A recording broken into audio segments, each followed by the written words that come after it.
Maar vandag praat ons oor die reiniging van die tempel. Ek gaan die skrifgedeelte lees. Ons lees Engels in die eerste diens, so embrace yourself en dankie Here vir die genade. Jesus entered the temple courts and drove out all who were buying and selling there.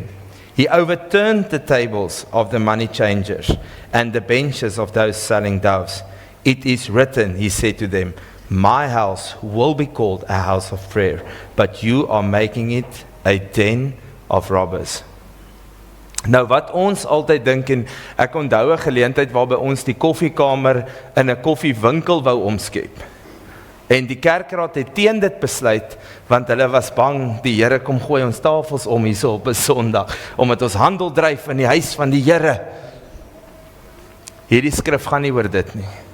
En ek sal graag 'n teologiese agtergrond wil gee van presies hoekom Jesus gevoel het, dat dit wat hulle doen is nie reg nie. En ek hoop teen die einde van die boodskap, dat ons iets kan huis toe vat, van wat ons moet aanpas, sodat ons nie met dit binne in ons loop nie.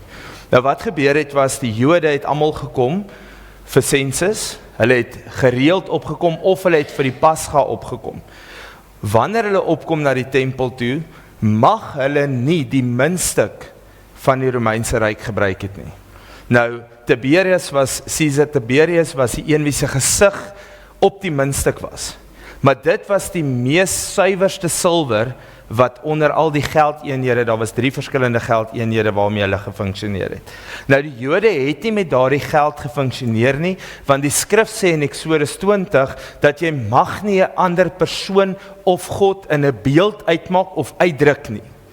En daarom het hulle nooit daardie muntstukke gebruik nie. So wanneer hulle by die tempel kom wat die Romeinse Ryk beheer het ons mos al gepraat oor tempelbelasting wat die ingangsfooi was, het hulle vereis dat die ingangsfooi met hierdie silwer muntstukke betaal moes word.